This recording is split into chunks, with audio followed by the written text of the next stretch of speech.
Hey there! Is today your first time here? Or maybe your first time in a while? If so, maybe you're wondering exactly who we are and what this church is all about. Well, we'd like you to know that we're a group of ordinary people who are on an amazing journey together, following Christ. Our guide is the Bible because it's the divinely inspired Word of God and it will never take us in the wrong direction. Along the way, we hope you'll see that we are welcoming and spiritually passionate and that getting to know you is a big deal to us. We know that the road is rough sometimes, but we'll work really hard to bring you practical and relevant messages to equip and encourage you through life's ups and downs. We want you to know that we care about this community, and we believe that it's our job to make it a better place. So, no matter who you are or where you've been, we're glad you are with us today, and we hope that you'll join us in our journey, following Christ and living out His plan for us. So, welcome to church.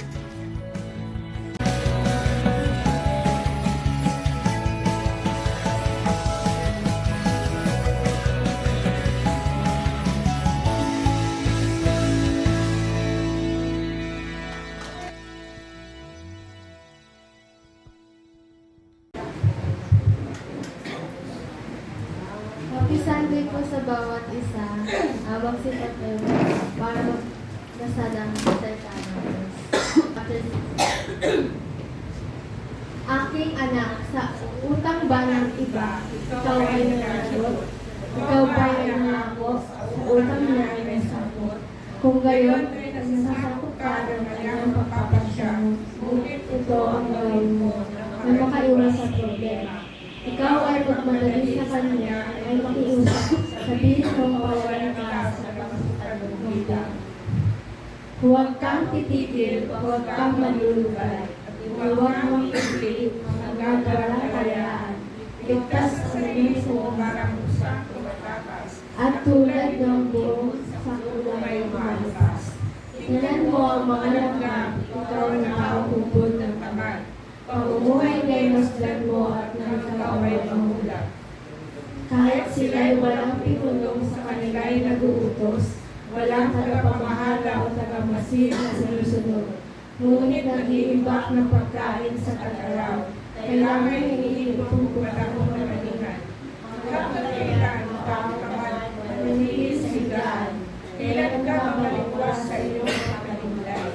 Kaunting tulog, baka mayagpit, pahinga at pagkakikip.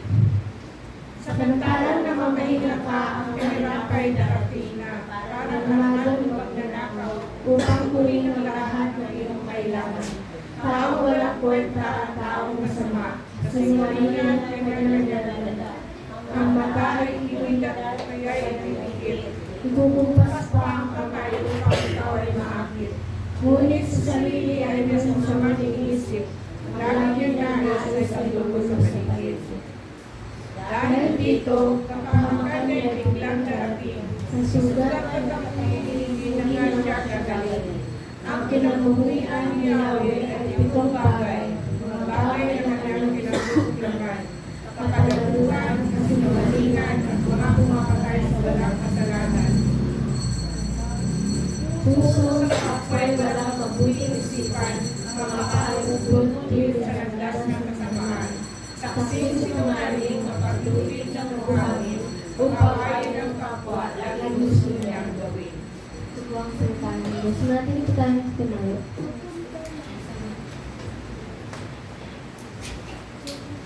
Ayan po, magandang umaga po sa bawat isa. Tayo po ay maganda na sa pagpupuri ating Panginoon. Ating masilaing Diyos na buhay sa umaga nito.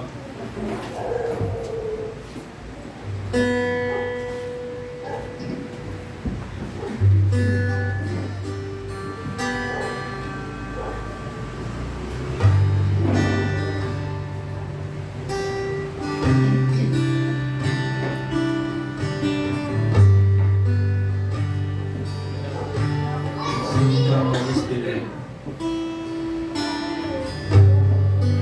Please feel it, follow me now.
Maraming pong salamat, Father God, sa oras na ito.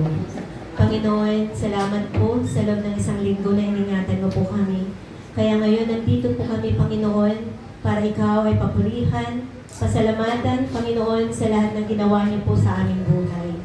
Maraming pong salamat sa kalakasan, sa lahat ng pagpapala, Panginoon. Lord, humihingi rin po kami ng kapatawaran sa lahat ng aming mga pagkakamali. Pero maraming salamat, Panginoon, dahil sa kabila ng aming mga nagawang pakasalanan, Panginoon, hindi ka nagkulang sa amin. Yung pagmamahal at pagkalinga mo po sa bawat isa sa amin ay palagi nandyan. Kaya Lord, maraming pong salamat sa lahat ng ginagawa niyo po sa aming buhay, Panginoon. Lord, sa aming pananambahan sa oras na ito, samahan mo nga po kami, Father God. Panginoon, amin rin pong inaalala ang mga kasamahan namin sa pananampalataya na wala po sila sa mga oras nito, Panginoon. Lord, ipaalala mo nga po sa kanila ng araw na ito ay araw ng pananambahan, araw ng pasasalamat sa iyo, aming Ama. Ano man po ang kadahilan ng Father God, i-remind mo po sila, Panginoon. Huwag mo po silang pababayaan, Father God. Amin ay po pinapanalangin ng aming pastora. As in, Father God, na may karamdaman, Panginoon, ipagkaloob mo nga po sa kanyang kagalingan, Father God, na nagmumula sa iyo. Para sa susunod na aming pananambahan, Panginoon, ay makasama na namin sila. At ang iba pa po naming mga kasamahan, Panginoon, ay may mga karamdaman, Father God. At pagkaloob niyo po sa kanila ang kompletong kagalingan namin, Ama. Sa pananambahan namin sa oras na ito, sa magdadala, Panginoon, ng iyong mga salita, bigyan mo nga po siya ng knowledge and wisdom, Panginoon, para may declare niya kung ano po, Father God, ang gusto mo ay parating sa amin, Panginoon. Even kami, Panginoon, na makikinig sa iyong mga salita, buksan mo ang aming mga tainga, Panginoon, para marinig namin, Panginoon, ang dapat namin marinig na nanggagaling sa iyo. Aming Ama, sa lahat ng tatayo dito, even sa magtutugtungan, Panginoon, sa aming pag-aawitan, Father God, samahan mo nga po kami, Panginoon. Lord, gabayan mo lagi kami, Panginoon, sa bawat araw ng aming buhay. Maraming pong salamat sa iyo, aming Ama. Kaya ngayon, mula sa umpisa hanggang matapos ng aming gawain, ikaw po, Panginoon, alam namin na ikaw ang nasa aming kalagitnaan. Maraming pong salamat, Father God. Ito pong aming panalangin sa pangalan ni Jesus. Amen.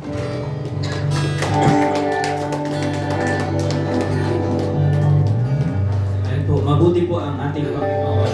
Pwede po bang pakikabayan ang inyong mga katabi? Pakibati nga po ang inyong mga katabi. Give some high five, hugs, or beso para sa Panginoon. We're all here para po ay maitas po ang ating Panginoon at the same time ay to fellowship po sa bawat isa. Totoo pong awesome po ang ating Panginoon. He's awesome po sa bawat isa sa atin. Personally, tama po ba? Sino po bang makakapagsabi sa bawat isa sa atin na ang Diyos po ay mabuti po. He's awesome. And I hear amen po. And palampakan natin ang Panginoon. Ito ay wala po tayong ibang agenda o ibang nais ng ating puso, kundi po magpurit po tayo sa Panginoon. Whatever your situation right now, ang nais ng Panginoon ay pagpurihin mo siya. Na kung sino ka man, ano ka man, hindi mo kailangan ipakita na dapat ganito ka. Ipakita mo kung sino ka para sa Panginoon. Worship the Lord your God ngayong araw na ito at ating pong siyasatin po natin ang Panginoon. Saliksikin po natin siya to worship po. Let's sing this song po, God is awesome in these days.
Talagang napakaputi po ng ating Panginoon. Kaya patuloy po nating pagpurihan ng Diyos ng buhay sa pagkakataong ito.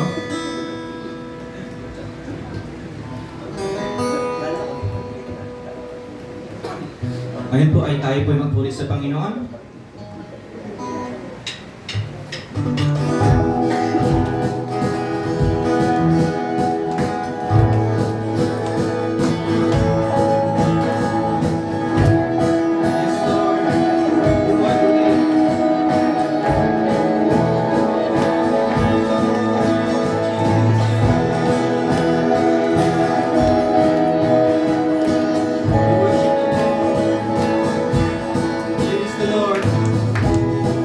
Praise the Lord.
tapat po kayo, Panginoon, sa bawat isa sa amin. Kaya Lord, hayaan niyo, Diyos, na patuloy, Panginoon, kami makapagpuri, Panginoon, sa pagkakataon ito. Lord, salamat po, Diyos. Nakilain ka, Panginoon. Hallelujah, Jesus. Feel your presence, Panginoon. Ang bawat isa sa amin. Usapin niyo po kami, Panginoon, ang presensya niyo, Panginoon.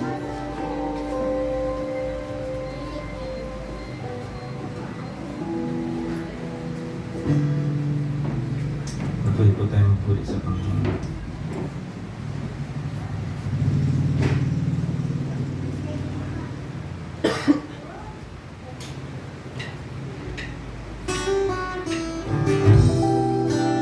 Hallelujah, Lord. Ikaw po ay sapat na sa amin.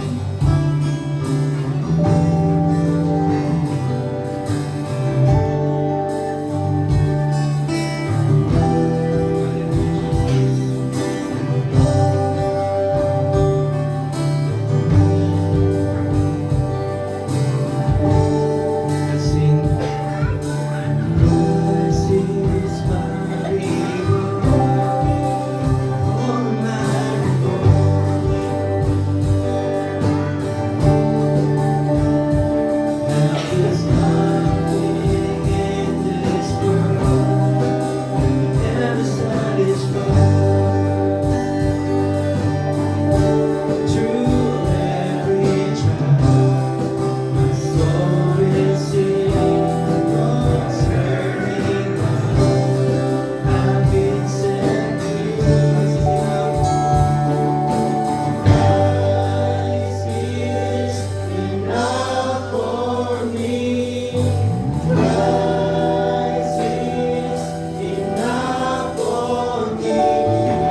Panginoon, sa pangalan mo, Jesus. Lord, we speak your name, Panginoon. Restore us, Panginoon. Palakasin niyo po ang aming mga puso, ang aming spiritual na kalagayan, Panginoon. Give us, Lord God, the thirst, Panginoon, na asamin namin, purihin ka, Panginoon. Hallelujah. Patuloy natin purihin ang Panginoon. Let's worship Jesus. Oh Lord, salamat po. Patuloy tayo umawit sa Panginoon ng papuri na nagmumula sa ating personal na puso. Sa Diyos na makabuti mo,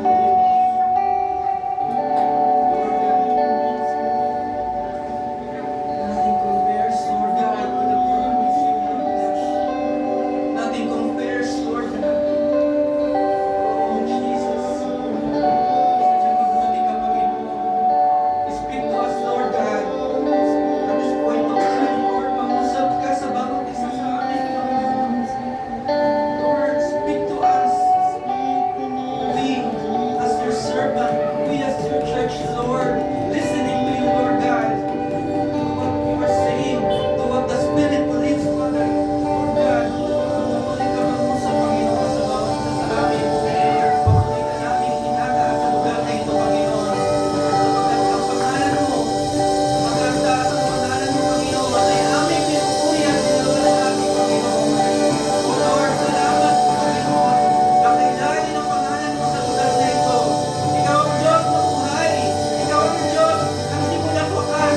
Ikaw ang Diyos kung bakit kami naririto, Panginoon. We worship your holy name, Father. We worship you, Jesus. Kakailangan na katataas ang pangalan mo, Panginoon. We shout your name, Jesus. We shout your name. Oh, holy Jesus. Oh, holy Jesus. Salamat po, Panginoon. Salamat po, Diyos. Salamat. Salamat sa paparito mo, Panginoon, sa bawat isa sa amin. Oh, Lord, we want more of you, Lord God. We want more of you, Lord God. Hallelujah. Ikaw po ay sapat na Panginoon sa amin. We speak the name of yours, Panginoon. Kapatuloy ko, Diyos, yung mga may karamdaman, Panginoon, hayaan mo, O Diyos, na matamasan ng bawat isa ang kalakasan, Panginoon, at kagalingan. Mawala ang karamdaman, Panginoon. Lord, wala pong imposible sa inyo, Panginoon, sapagkat ikaw po, Panginoon. Ikaw po, Panginoon, ay subok na, Panginoon, sa amin. Ang iyong pangalan, Panginoon, na aming gamit, Panginoon, na aming pinupuri at itinataas, Panginoon, sa lugar na ito at sa aming buhay. Salamat po. Salamat.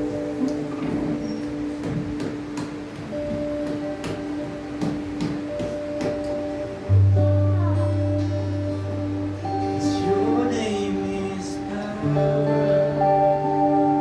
Your name is sweet.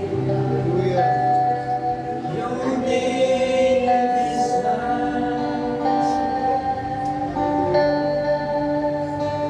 Break every storm. Shine through the shadows. Burn light. Last time. Your name is power. We sing it, Lord. Your name is power. Your name is healing. Your name is life. Break every storm.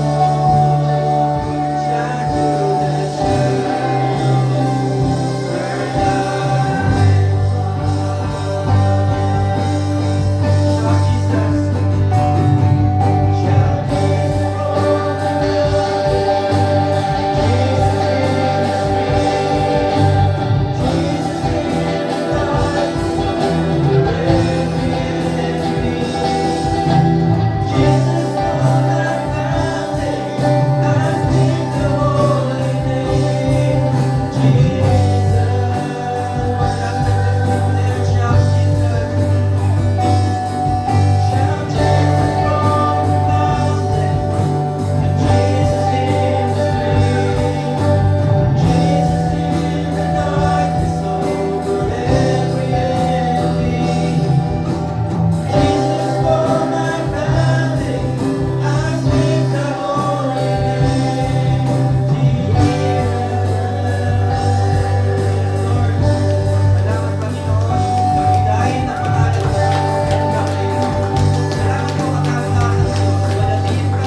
tayo po ay dadako sa ating pagbibigay. At tayo po ay manalangin. Salamat po, Diyos. Thank you, Lord God, sa kabutihan ng Panginoon. Thank you, Lord, dahil Lord, you are truly enough for us, God. Napakabuti mo, Panginoon. Kaya, Lord, pinupuri ka namin, Lord God. Pinupuri ka namin sa aming mga buhay, O Diyos. Lord God, salamat po sa mga kalakasan namin. Although, Panginoon, ang bawat isa sa amin ay may nagkaroon ng, Lord, ng mga karamdaman, Panginoon. Lord God, doon ka pa rin, Panginoon, pinapalakas mo kami, O Diyos. Lord God, dalayan ko po ang inyong patnubay, Panginoon, sa aming mga health, Panginoon, sa lahat ng mga kapatiran namin, Panginoon. Lord God, dalayan ko po, Panginoon, sa mga oras na to, Panginoon Diyos na, Lord, pagpalain mo ang bawat isa, Panginoon. Maging, Lord, sa aming pagbibigay, O Diyos. Lord God, nawa, kami maghihinayang, O Diyos. Dahil, Lord, part po talaga ito ng inyong gawain, O Diyos. Dahil hindi po, Lord, unlad, Panginoon, hindi po lalago, Panginoon, ang bahay-sambahan, Panginoon, kung wala po, Panginoon, ang aming mga, Lord, mga kaloob at mga ikapo. Thank you, Lord God, sa kabutihan mo sa lahat, Panginoon, Lord, na may mga trabaho, O Diyos, pagpalain mo sila, Panginoon. Lord, at patuloy mo sila, Panginoon, na ibigyan, Panginoon, ng Lord, masaganang buhay, Panginoon, maging ang kanilang mga employers, Panginoon, nawa, O Diyos, sila din, Panginoon, ay, Lord, pagpalain mo upang patuloy ang kanilang trabaho, O Diyos. Lord, sa mga hindi pa nakapagtrabaho at naghahanap, Panginoon, alam namin, Panginoon, na, Lord, Ikaw ang maglilid nito, Panginoon Diyos. Lord God, Ikaw ang magpupumay, Panginoon, ng magandang trabaho, O Diyos, na, Lord, wala yung Sabado at Linggo, Panginoon, dahil para sa inyo po ito, O Diyos. Lord God, dalangin po namin, Panginoon, na lahat, Panginoon, nandirito, Panginoon. Lord God, nawa, Panginoon, pagpalain mo ang bawat isa sa amin, mula sa aming mga kalusugan, Panginoon, hanggang sa aming mga, Lord, pinagkakakitaan, O Diyos. Lord God, maging ang mga misyonaryo, Panginoon, ay hindi nagamit, O Diyos, sa mga iba't ibang lugar, Panginoon, dalangin namin, O Diyos, na, Lord, sa mga lugar na kailang pinupuntahan, Panginoon, dalangin ko po, Panginoon, yung proteksyon, Panginoon, ang pagpapala mo sa kanila, ang wisdom, Panginoon, Lord, financially, Panginoon, Lord God, i-provide mo sila, O Diyos. Salamat po, Panginoon, sa kabutihan mo, Panginoon. Kaya po kami narito, Panginoon, dahil, Lord, naranasan namin ang iyong kabutihan. Thank you, Lord God. Purihin ka, Panginoong Diyos. Sa pangalan ng iyong anak na si Jesus. Amen at Amen.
And announcement po. Sa next week po pala, meron po tayong Bible celebration. next week. So, magdala po ng potluck next week. Tapos, welcome ko po si nanay. Ano pa pangalan? Po? Tayo ka po, tayo. Ayan, welcome. Ayan, yun lang po, salamat. Ito, ulit ko na po si Pastor Jay para sa word.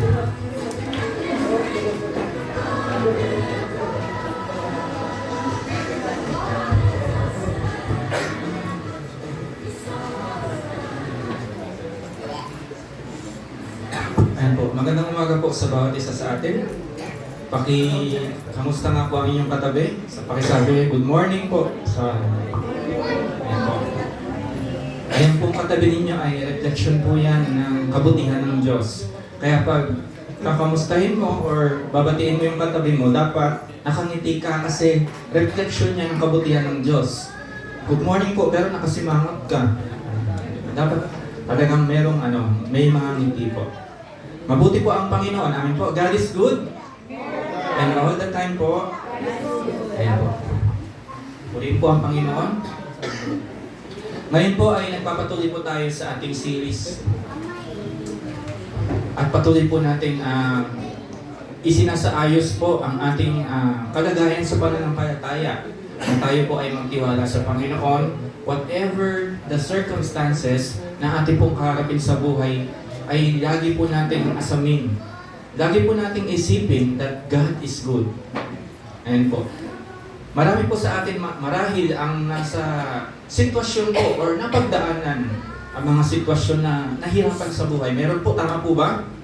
Na hospital, dumanas ng iba't ibang klaseng karamdaman, nalulung sa anumang paghihirap, pero pinaalala sa atin ng Panginoon that everything is well and He is good. Amen po? So ngayon po, pag-uusapan po natin is walking by faith, not by fear. Lalakad po tayo sa pananampalataya at hindi po sa takot. Alam natin na itong verse na ito ay very well-known verse. Ayan, alam ko po, maaaring iba sa inyo ay kabisado na ito. At talagang meron po siguro sa inyo dito ay life verse nyo ito. Sa inyong buhay po ay ito ay pinapamuhay po ninyo. Babasahin ko po muna ang verse po. Alam kong kayo po ay familiar na po dito sa Proverbs chapter 3, verse 5 to 6. Sinasabi po dito, trust in the Lord with all your heart and do not lean on your own understanding. In all your ways, acknowledge Him and He will make straight your path. Bago po tayo magsimula, manalangin tayo. O dakilang Diyos na makapangyarihan sa lahat, salamat po Panginoon sa presensya mo Panginoon na aming naranasan sa pagkakataong ito. Salamat po dahil ang iyong katapatan Panginoon, ang kadakilaan mo Panginoon ay patuloy naming nararanasan Panginoon sa buhay sa pamamagitan ng pananampalataya at pagtitiwala namin Panginoon sa iyo. Lord God, minsan pa sa pagkakataong ito, hayaan mo Diyos na patuloy ka mangusap Panginoon. I-reveal mo ang iyong sarili, ang puso mo sa bawat isa sa amin. Na Lord, ano man yung layunin at nais mo sa amin, Panginoon, patuloy kami magtitiwala sa iyo at sa salita mo. Salamat po. Hayaan mong bigyan niyo kami ng karunungan na tanging sa iyo lamang nagbubula, Panginoon. Maunawaan namin at mag-dig deeper kami, Panginoon, sa nais mo, Panginoon, sa salita mo. Salamat po. Magwalhati ka. Ito ang aming dalangin sa pangalan ni Jesus. Amen.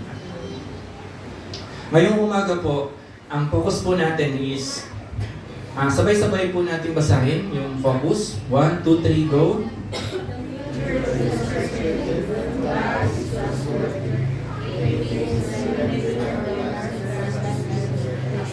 Amen. Yung hinaharap po, yung future, uncertain talaga yan. Sino sa inyo dito ang nakakaalam ng bukas, na mangyayari sa bukas? Wala po, no? Wala pa pong nakakaalam sa atin kung ano mangyayari sa bukas. Hindi natin alam. Bukas makalawa, merong hindi natin inaakala mangyayari. Talaga pong ang Diyos po ay siya lamang po ang bukod tanging nakakaalam ng ating buhay at ng future po natin. So uncertain po ang future natin, pero ang Diyos po ay mapagkakatiwalaan. Kahit ano pong sitwasyon na ating maranasan. Ang ibig sabihin po ng pananampalataya, you are totally surrendering your plans to the Lord. Ibig sabihin, yung plano mo ay ibibigay mo sa Panginoon. Let the Lord drive you. Hayaan mo ng Diyos ang magmaneho sa buhay mo at siya ang manguna sa iyo. So that's why kailangan po natin na magtiwala po tayo sa Panginoon. We should trust po ang Panginoon at yung plano niya sa atin. At ang ine-emphasize po natin ngayon, we don't need to know everything about the year ahead. We only need to know the one who leads us. Hindi natin kailangan malaman kung ano ba yung mangyayari sa buong taon na ito. Pero meron tayong mga ginajot down na nakalist na po. Naista na natin this February, baka may mga calendar na kayo, may mga schedule na po kayo, March, April, May, June, blah blah blah, ay meron na po kayo. Pero the Lord po, ang plano ng Diyos, mangyayari lang po yan ayon sa kanyang kalooban. So hindi po natin kailangan alamin kung ano yung mangyayari sa future o ano mangyayari sa buong taon na ito. Ang kailangan nating alamin at ang kailangan nating maunawaan, alam natin kung sino ang nagkokontrol. Alam natin kung sino ang Diyos. Kilala natin ang Panginoon. That's the very important na kailangan po natin isabuhay. Kilala natin ang Diyos. Alam natin who holds the future. Ngayong taon po na ito, ay ipagkatiwala po natin ang buhay natin sa Panginoon. Alam ko po kung ating itong susumahin, napakabilis na yung itong verse na ito ay we can create at least 3 to 5 minutes, tapos na yung preaching. Pero ngayon po ay magdidig deeper po tayo. Hukayin natin yung medyo mas malalim pa sa salita ng Diyos sa umaga ito. All your heart, all your ways, sabi sa Proverbs chapter 3, ay magtiwala tayo sa Panginoon. We have a problem with trusting God because of several things. Ano kaya yung mga problema? Bakit kaya tayo nagkakaroon ng problema? O ano yung mga problema na pwedeng makita natin dito po sa mga bagay po? Bakit hindi tayo nagtitiwala sa Panginoon? Una-una, number 1 po is, we are self-sufficient. Ayan po. We are self-sufficient. Minsan, dumanas na tayo sa kahirapan ng buhay, alam na natin kung paano i-handle ang bagay. Kaya, nagiging self-sufficient tayo. Sabihin natin, na-hospital ka ng mga nakaraang taon, nakaraang buwan o araw. Tapos, in the future, ma-hospital ka ulit. Alam mo na kung paano makaalis sa sitwasyon na yun. Alam mo na kung paano i-handle ang bagay na yun. Kasi tinuruan ka na ng Panginoon kung paano. Pero nais ng Panginoon, kung ano man yung maranasan natin in the future pa, na naranasan natin in the past, we should trust the Lord. Hindi tayo magiging self-sufficient. Alam ko na ito. Kaya ko na ito. Hindi po. Kailangan po natin i-acknowledge po ang Panginoon. Even the delays po na nangyayari sa ating buhay. Alam niyo po, lagi kong sinasabi, ang hirap po maghintay. Napakahirap. Gusto natin mangyari kaagad. Pero, the Lord is molding our character, our heart. Pero yun nga po, kailangan po natin magtiwala po sa Panginoon. By not trusting Him, we short-circuit the test and go on our own way. Kaya po nagiging self-sufficient po tayo. Kasi kaya na natin i-handle. Nakakalimutan natin i-acknowledge ang Lord. Well, sabi sa Proverbs, trust in the Lord. We should acknowledge pa rin ang Panginoon. Hindi po tayo dapat maging self-sufficient. Number 2, we are too quick to call on others. Malaking bagay po itong tumawag tayo sa iba. Accountability matters in discipleship. Pero ating unang dapat na tinatawag palagi sa panahon na tayo ay itinaas ng Panginoon, blessed tayo, we should call upon the name of God. Kung tayo man ay nasa season na tayo ay nahihirapan, first priority natin tawagin ang Panginoon. Pwede po yun, tawagin natin ang ating mga pastor, ang ating mga leaders, okay po yun. Pero mas maigi po unahin natin ang Panginoon. Amen po. Malaking bagay po yung accountability kasi natuto tayo na natuto na tayo kung paano natin i-win yung situation na yon. So, we are too quick to call on others. Kapatid, meron kami message. Alam ko pinagdaanan mo ito, sis. Nahirapan ako pero paano ka nakalampas sa sitwasyon na ito? Nakalimutan mo yung unang top priority mo, unahing tawagin ang Panginoon. Okay yun, mag-pray tayo, then pwede rin tayo, hindi naman po masama na tumawag tayo ng someone na pwedeng gagabay sa atin, hindi po yun masama, pero dapat unahin natin ang Panginoon. Amen po? So yun po, meron kasi tayong mga kaibigan na pwedeng pagkakatiwalaan natin, nasisharean natin, nakalimutan natin share ng Panginoon. Well, in fact, dapat siya yung una nating nasisharean. One-to-one tayo sa Panginoon. Yung salita ng Diyos, yun ang nais ng Panginoon sa bawat isa sa atin. Bugtatin natin ang salita ng Diyos in order for us na marinig natin kung anong sinasabi ng Panginoon. Tahimik ang Panginoon. Bakit? Kasi sarado ang Biblia natin. Tahimik ang Lord. Lord, ano ba yung nais mo this day? Hindi ka pala nagbasa ng Bible. Wala kang devotion. Kung nagbasa ka, alam mo na kaagad kung anong nais ng Panginoon. Kung itong nabasa mo, sa umagang ito, nag-a-apply ka ng trabaho, ang dami mong in-applyan, tapos nabasa mo ito, trust in the Lord with all your heart, nabasa mo ito, yun na kaagad, yung babasihan mo. Amen po? So yun po, we are too quick to call on others. Dapat po unahin natin ang Panginoon. Number 3, we feel far from God. Naiisip natin, malayo ang Diyos eh. Gaya ng sinabi ko kanina, malayo ang Diyos. Bakit? Kasi yung Bible mo maalikabok na. Malayo talaga ang Diyos. Malayo ang Diyos kasi minsan, hindi rin pala na nakakaligtaan din natin manalangin. Malayo talaga ang Lord. Pero dito, sa situation po ni David, sa Psalms 13 verse 1, alam kong na-depress si David, nagkaroon siya ng anxiety. How long, O Lord? Will you forget me forever? How long will you hide your face on me? Kailan?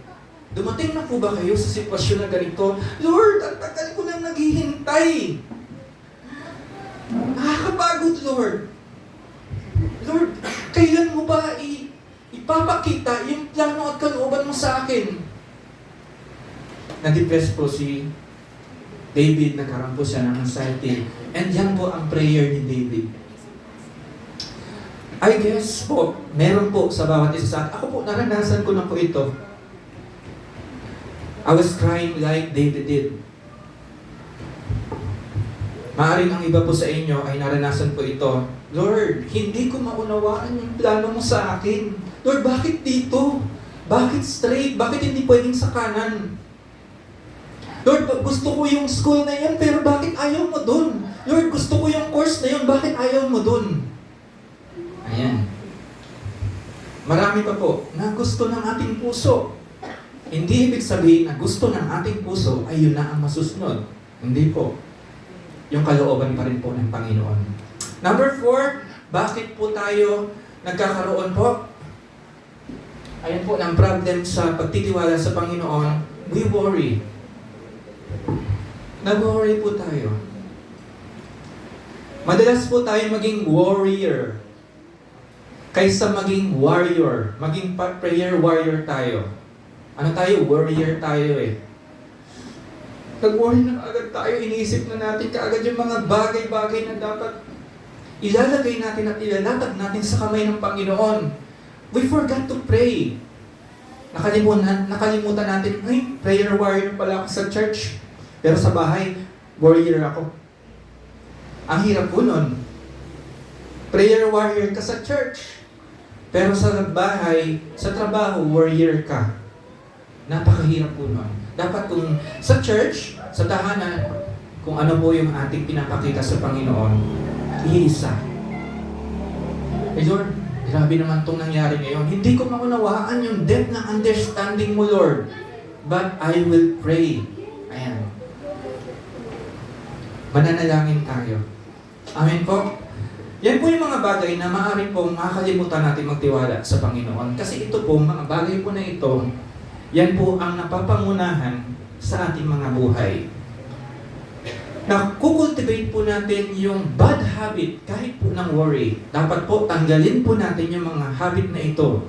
At talagang yung habit po ng pagbabasa ng Biblia, pananalangin, pagiging warrior, yun po dapat ang i-cultivate po natin. Yun po dapat yung ating i-exercise. Yun po dapat. Many of us are much better than worrying, than trusting on the Lord. Naniniwala po ba kayo? Marami po sa atin ang better sa pag-worry kaysa sa pagtitiwala sa Diyos. Maring some of us, if you put your worry list, it can outturn your prayer list. Lista natin yung mga worry natin sa buhay, or it will outrun your prayer list. Ano yung mga prayer list mo? Uy, 3 prayer list ko. Yung worry list ko, napakadami. Isang timba, isang drum. Hindi mabilang. Pero dapat hindi po gayon. Yung prayer list po natin, yun po dapat ang mas madami. Hindi po dapat natin ma-outrun yung prayer list natin ng ating worry list po. The only way we'll get to worry is to learn to trust God. Yun po. Meron pa po mga bagay na nagre-reveal how little we trust God. Gusto ko po ipakita ulit kung bakit napakaliit ng pagtitiwala natin sa Panginoon. Ito po yung mga bagay na yun. When you choose to worry, you do not trust. Ayan ha, dapat maitanim po sa ating mga puso na ito. Kapag mas pinili mong mag-worry, hindi ka talaga nagtitiwala sa Panginoon. Hindi po kasi magkapatid ang faith at fear. Hindi po sila magkamag-anak. Napakalayo po. Sobrang layo po. Pangalawa, when you try to fix what is impossible, you do not trust.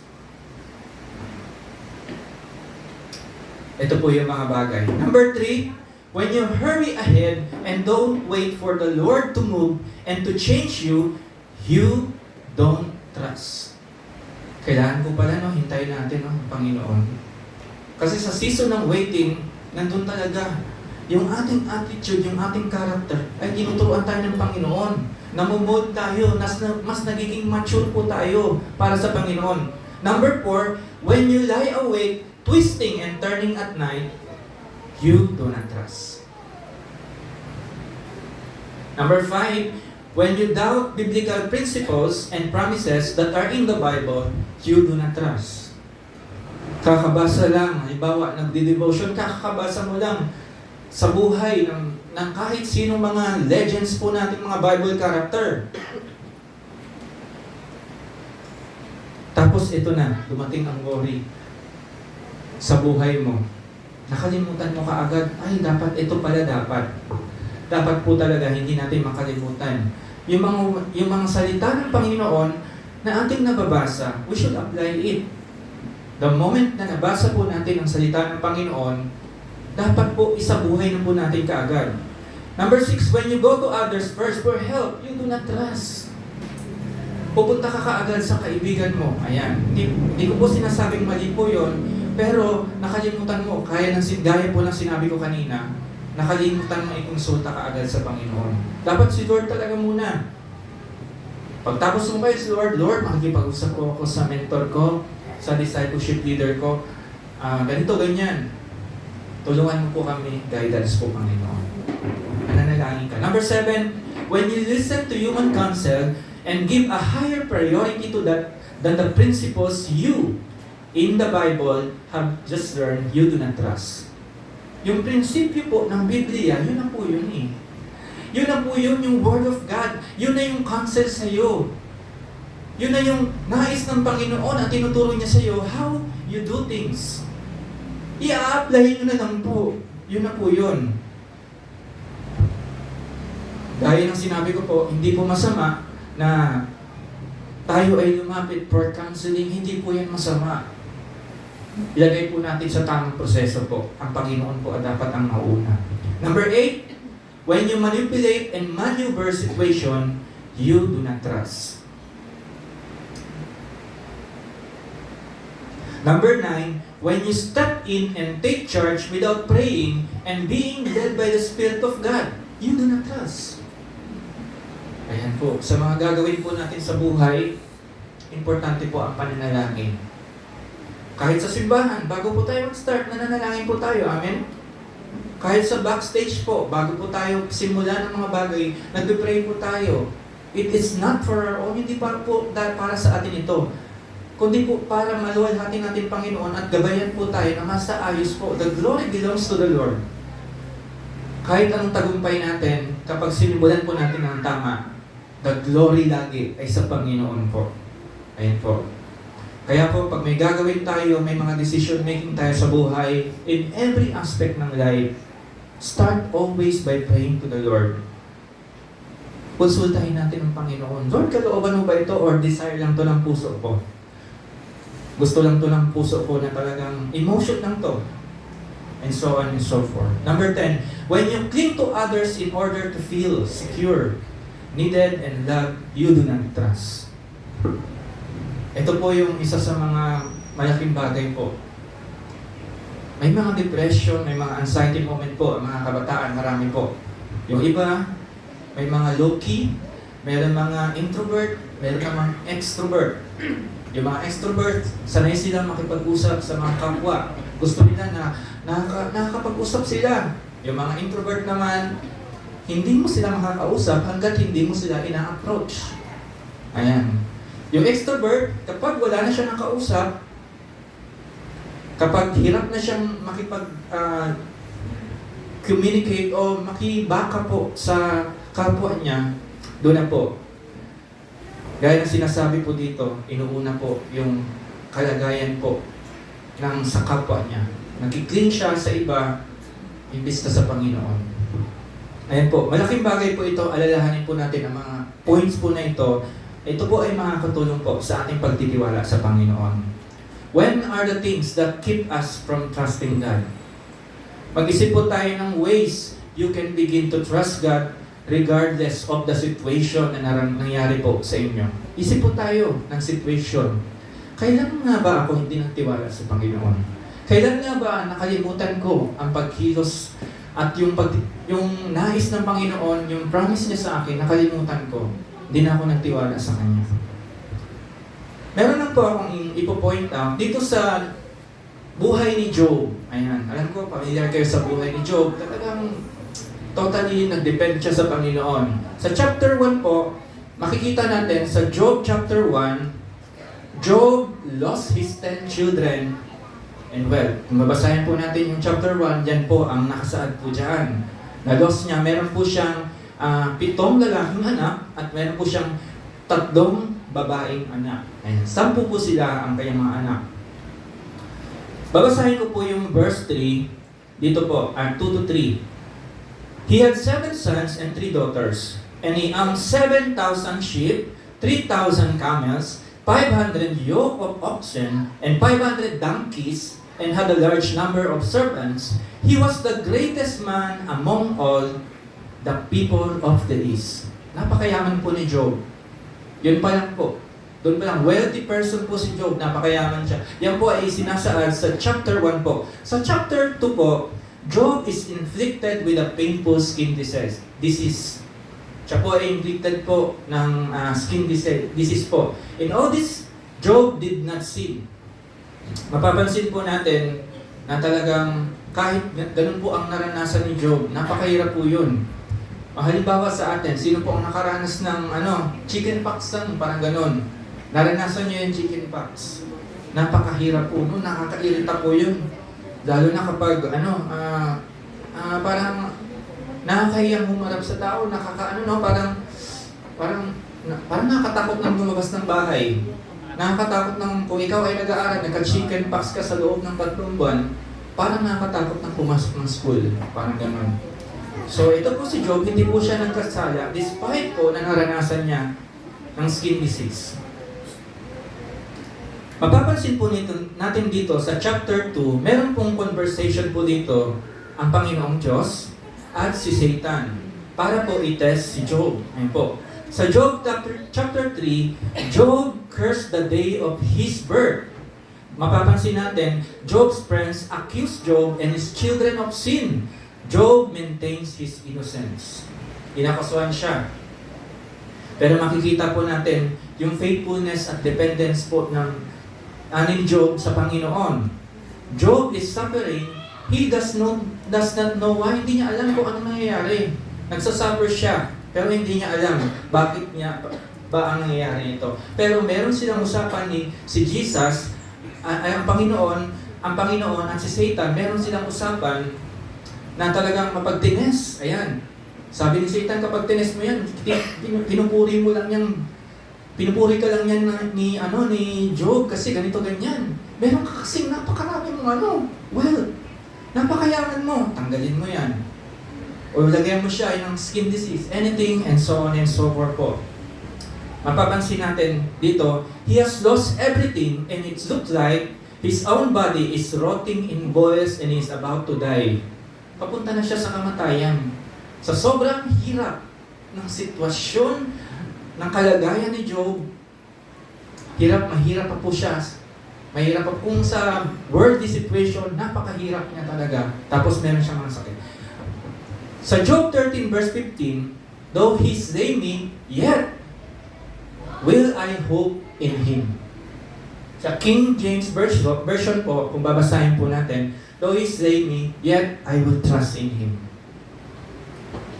Dumating na po ba kayo sa sitwasyon na ganito kahirap sa buhay po ninyo? Kamusta po ang pagtitiwala natin sa Panginoon? Kamusta? Tayo po ba ay mas napalayo sa Panginoon? Or tulad tayo ni Job na mas napalapit sa Panginoon? Mas higit at naging blameless pa talaga si Job.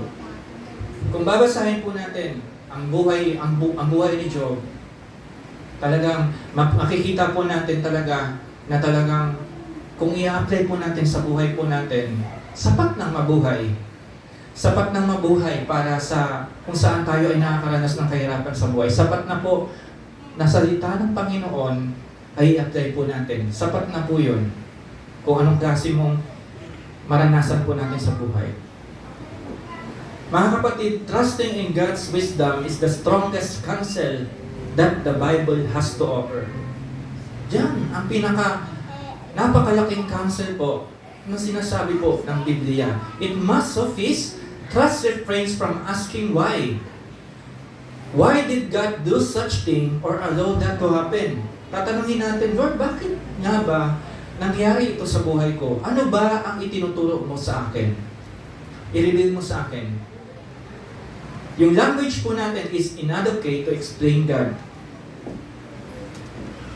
Mga kapatid, being a child of God will not make you immune to tests like this. Hindi dahil nasa Panginoon tayo, hindi na tayo makakaranas ng kahirapan at challenges sa buhay. Mas mahirap po kapag wala tayo sa Panginoon. Alam niyo kung bakit? Wala tayong unang gagawin. Wala tayo sa Panginoon eh. Paano pa nga ba tayong papatuloy? Yung iba, pinatapos ang buhay kasi wala sa Panginoon. Meron ba sa Biblia na gano'n? Si Job ba, tinapos niya ba ang buhay niya? Hindi naman. Dahil nasa Panginoon siya. Nagtiwala siya sa Panginoon. So yun po ang dapat natin maunawaan po. So, atin pa po itong i-dig deeper po yung salita ng Panginoon. Meron po akong 3 points lang po sa umagang ito na gusto ko pong i-share po sa bawat isa sa inyo. Number 1 po, trust in the Lord with all your heart. Yun lang. Ito ay call to the total dependence. Period. Magtiwala tayo sa Panginoon. Ang pagtitiwala po ay personal na bagay po sa bawat isa sa atin. Hindi po ito automatic. Mahirap po. Kailangan mo talagang gawin. Pag-ilihin mo magtiwala. Hindi dahil nasa Panginoon ka na, nagtitiwala ka na kaagad. No, hindi po yan automatic. It must be developed. Ito po ay mas lalong pinapalalim ang iyong pagtitiwala at trust mo sa Panginoon, especially when life feels unpredictable. God doesn't ask for part of our trust. He asks for all of it. Kung magtitiwala tayo sa Panginoon, gusto niya lahat. Gusto niya pati yung pamilya mo ipagkatiwala mo sa Panginoon. Gusto niya pati yung bulsa mo, yung work mo, ipagkatiwala mo sa Panginoon. Gusto ng Panginoon, ipagkatiwala mo yung relationship mo sa Panginoon.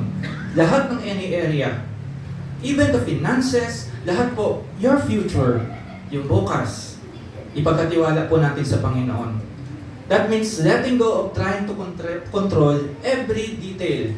Hayaan natin ang Panginoon na siya ang mag-control sa bawat detalye ng buhay na nangyayari. It means surrendering outcomes we can see and resting in the one who sees it all. Nakikita ng Diyos. Gaya sinabi ko kanina, hindi natin kailangan malaman kung anong mangyayari sa bukas o sa future. Ang kailangan lang natin alamin, sino ba ang humahawak sa future po. Ako po ay may mga pagkakataon po na I face din po ng difficulty sa pagtitiwala sa Panginoon. Before, talagang may mga difficulty po ako, and alam ko na trusting God is the only option, and yet, at ito pa lang po ay enough na para magpatuloy sa buhay. Enough na po ang magtiwala sa Panginoon. Ang pagtitiwala po sa Panginoon ay hindi po siya passive. Active po siya. Dapat mo siyang i-activate. Kailangan mo talaga magtiwala sa Panginoon. Intentional. Deeply relational. Dapat meron kang malalim na kaugnayan sa Panginoon kapag nagtitiwala ka sa Panginoon. Pero sinasabi natin na talagang may mga pagkakataon kahit sa buhay natin, ang hirap talaga unawain. Hindi natin maunawaan kung anong gusto ng Panginoon at ipagawa niya sa atin. Ano ba yung plano ng Panginoon? May mga ganong incident po sa life natin. Pero the only option po is to trust the Lord. Kahit ano pa ang mangyari sa buhay natin, wala na. Pagtiwalaan natin ang Panginoon. We should ask the Lord, ano ba ang itinuturo niya? Manalangin po tayo. Number 2 po, lean not on your own understanding. Ito po yung freedom of letting go. Ayan. Freedom of letting go. Lean not on your own understanding. Hindi ka dapat maglilin doon sa sarili mo lang kakayanan, kaisipan. Kasi yung kaisipan ng Panginoon, yung understanding niya, lagpas pa po. Yung nais niya yung pagawa sa atin, yung plano niya sa buhay sa atin. This is the freedom of letting go. Meron po ba sa sitwasyon ninyo na ganito ang nangyari sa life ninyo? Lord, ang hirap. O yung trabaho, kailangan mong iwan yung trabaho mo. Dahil hindi na siya nagbibigay ng glory sa Panginoon. Ang hirap. Bakit?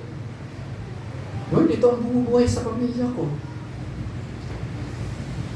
Doon pa lang ang hirap na pong unawain, no? Pero, trust in the Lord with all your heart.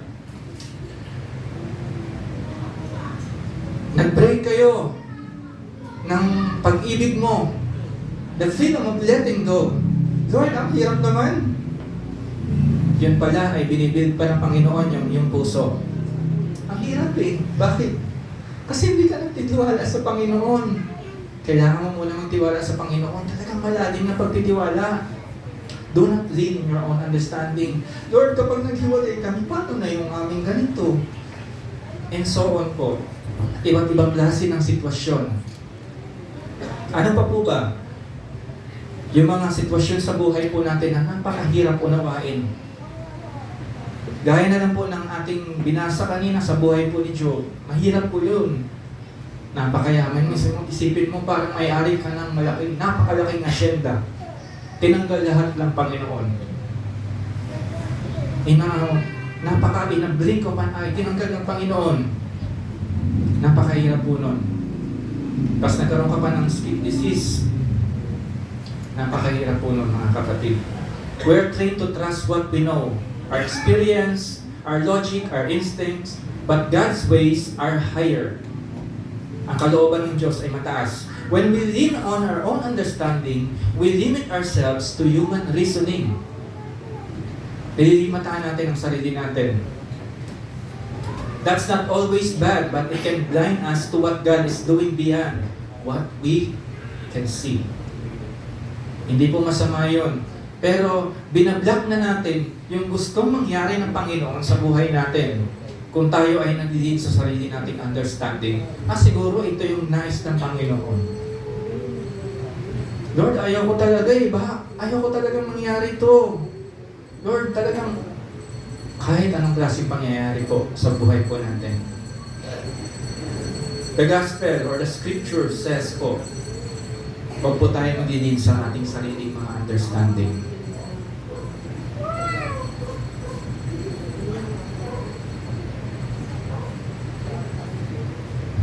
Itong verse po na ito ay nire-remind po tayo, I don't need all the answers. I need to lean on the one who does. Kung sino ba yung may likha sa akin, sino ba yung may control sa buhay ko, doon ako dapat mag-lean sa Panginoon. Amen po? And number 3 po natin, in all your ways, acknowledge Him. Dito po, bringing God into every area. Sa lahat ng area ng aspeto mo, sa lahat ng aspect ng life mo, you should acknowledge the Lord. Pagising sa umaga, lahat, personal na buhay, wala kang ibang gagawin, kailangan mong i-acknowledge ang Panginoon. This part is deeply practical. In all your ways doesn't mean just Sunday morning or prayer times. It means all your work, your family, your finances, your schedule, your relationship, your health, and your dreams. Dapat po, lahat na yun, ina-acknowledge mo ang Panginoon. Hindi lang tuwing Sunday. Acknowledging God means more than giving Him a nod. It means inviting Him into every area and honoring Him in every decision. It's about walking with God, not just working for Him.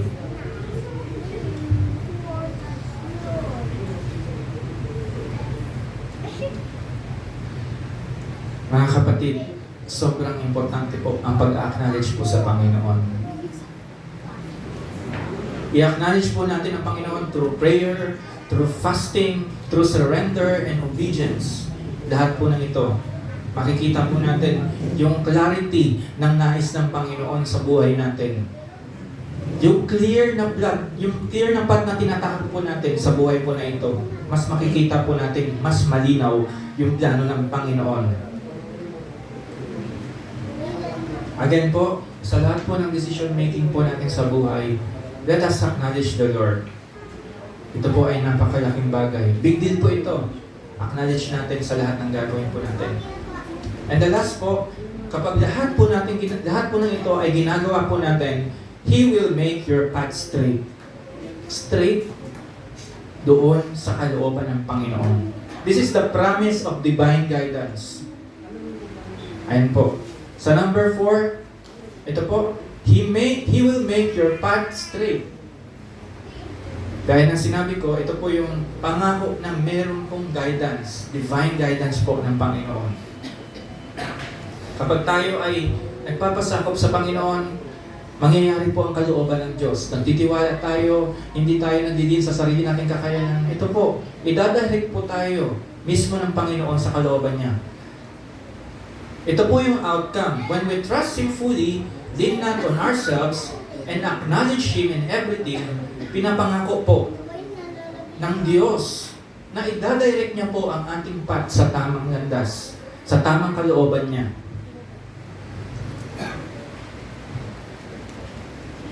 Ito po ang mga natutunan ko sa Panginoon. Ang Diyos po talaga ay gumagabay. Sa panahon po na nasa Panginoon ako, ang Diyos po ay nakagabay. Even in the moment po na kayo po ay nag-iisa, nakatanaw po ang Panginoon. Even in the moment that you question the Lord, nakatanaw po ang Panginoon. Gaya ng sinabi ko last Sunday, okay lang po na questionin niyo ang Panginoon, pero hindi niyo dapat siya magiging dahilan na siyang may gawa. Hindi natin siya i-blame. Okay po, Lord, why? Ano ba yung nais mong ituro sa akin? Lord, siguro ikaw may gawa. Hindi po dapat. dapat po nating maunawaan po ang mga bagay po na ito.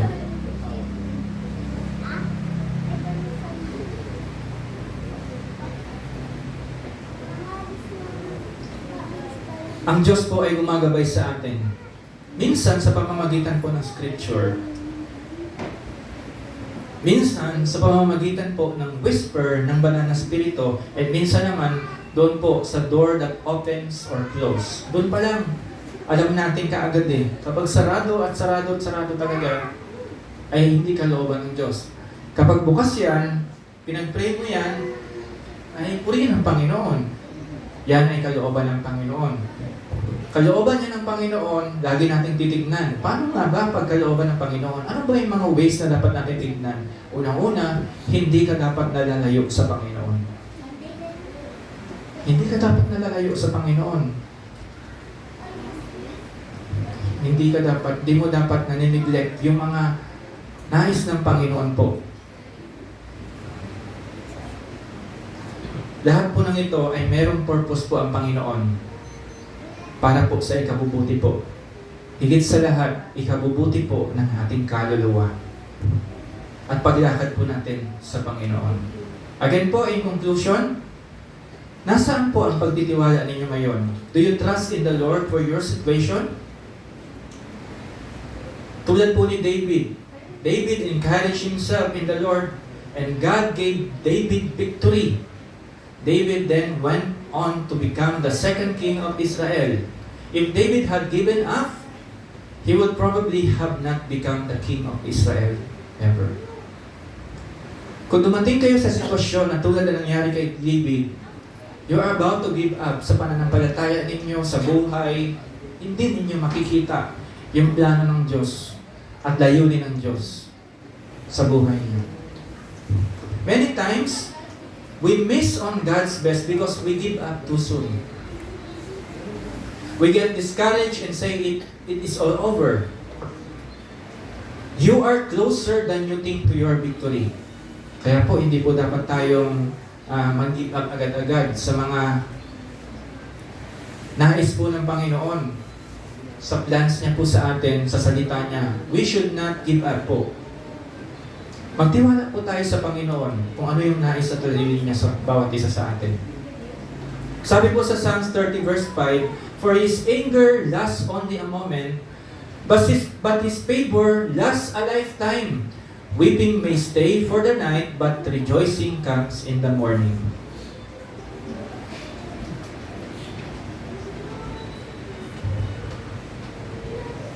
Maaaring ang iba po sa inyo are on the verge of God's best, but in order for that, you need to encourage yourself in the Lord. Just another few days of believing, doing the right thing, and waiting on the Lord, you are giving or you are going to reach your destiny. Kailangan nyo pong i-encourage ang inyong mga sarili. Tulungan nyo i-encourage ang inyong mga sarili na magtiwala sa Panginoon. Active po yan, ang pagtitiwala sa Panginoon. Ulitin po natin tignan ang buhay ni David. I want you to sense the desperation of the dark chapter of David's life. Gusto ko pong ipaalam sa bawat isa that you are not alone when you face feelings of desperation. In the Bible, katulad po ni David, siya po ay humarap sa desperation, sa desperadong buhay. Nagwent po siya sa heartbreak, loss, and so on. Pero nakita po natin ang kamay ng Panginoon kung paano po siya mas lalong napalapit. He's a man after God's own heart. Maaaring yung nangyari po kay David, ito po yung end of the road ng buhay niya. Nakakapagod na para maaaring sa kanya, pero nagtiwala po siya sa Panginoon. This was his heartbreak time. David had nobody. Wala siyang pwedeng malapitan maliban sa Panginoon. Wala siyang pamilya na magkokonsol sa kanya. Wala siyang mentor. No mentor in Samuel, and his associates are against him. To the point they want to kill him. He would talagang makikita po natin, sobrang hirap din po na nangyari kay David. Pero kung i-apply po natin sa ating mga buhay, paano po tayo magre-respond sa mga sitwasyon na tulad nito? Ulitin ko pong basahin po sa Proverbs 3:5-6. Ito po ay hindi po siya basta-bastang memory verse. Ito po ay maaring life verse ng karamihan po. It's a compass. It's a steady hand when it feels yung life po ay uncertain. And it's a reminder that God is not only trustworthy, He is actively involved in leading those who trust in Him. Sabay-sabay po natin basahin ulit yung Proverbs 3:5-6 and 1, 2, 3, go.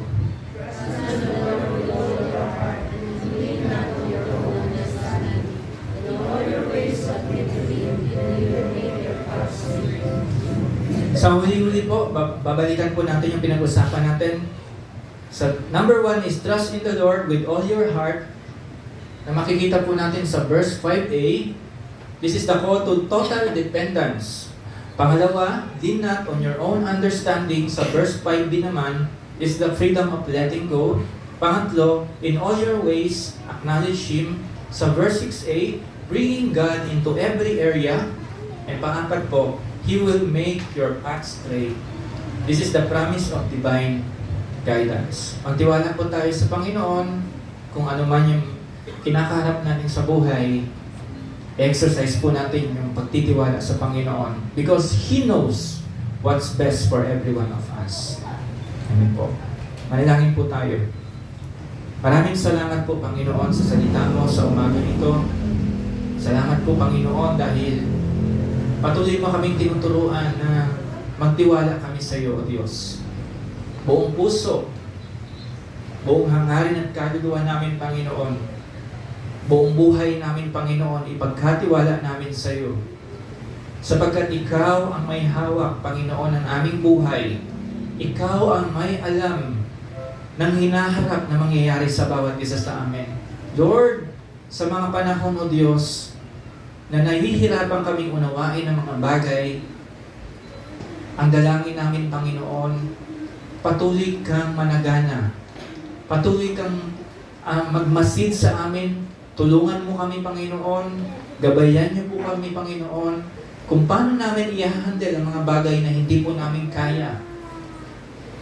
Hindi namin kayang i-control, Panginoon, at limitado lang sa amin, Panginoon. Lord God, salamat po minsan pa sa salita mo, Panginoon. Ikaw po, Panginoon, ang aming pinagkakatiwalaang Diyos. Ikaw po, Panginoon, ang dahilan why we are here. Kung bakit kami naririto, bakit kami nag-i-exist ng patuloy pa, Panginoon. Ikaw po ang lahat ng dahilan nito, Panginoon. Tulungan mo kami, Panginoon. Hayaan mo yung grasya mo, Panginoon. Ayun po ang maging dahilan, Panginoon, para kami ay magpatuloy, Panginoon, yung mayamang biyaya mo sa amin, Panginoon. Ikaw ang maging dahilan namin, Panginoon. Tulungan mo kami magpasakop sa salita mo, Panginoon. Even it is hard for us, Panginoon. Tulungan mo kami, Panginoon, mag-submit sa kalooban mo, sa nais mo, Panginoon. Salamat po, Panginoon. Salamat po sa gabay mo sa bawat isa sa amin. Salamat sa kompas, sa salita mo, Panginoon, namin ang pag-aralan, Panginoon. Patuloy kang managana at maluwalhati sa lugar na ito, Panginoon. Pinupuri ka namin, Panginoon. Liwalhati ka namin. Ito ang aming dalangin sa pangalan ni Jesus. Amen. Amen.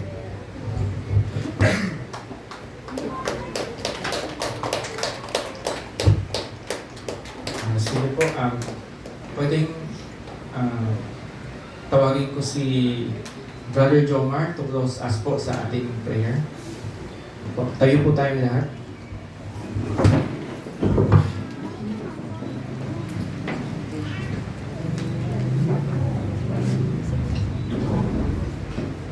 Tayo po manalangin.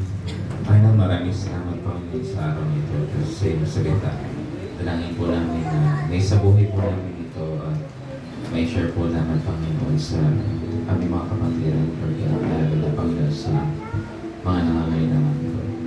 Panginoon, the week ahead, Lord God, we pray, Lord God, that samahan po kami, Panginoon, sa aming mga buhay, Panginoon, personal na buhay, Panginoon. Nawa, Panginoon, makasama ka namin, Panginoon. Mag-guide mo kami, Panginoon, kung ano nais mo, Panginoon, sa aming buhay. Salamat, Panginoon, sa iyong mga salita, O Diyos. Panginoon, salamat sa iyong pag-ibig, Panginoon, sa iyong grace, sa iyong mercy, Lord God, unconditional, Lord God. Salamat po, Panginoon. Be with us today, Lord God. The body, the lines, Panginoon Jesus. Amen.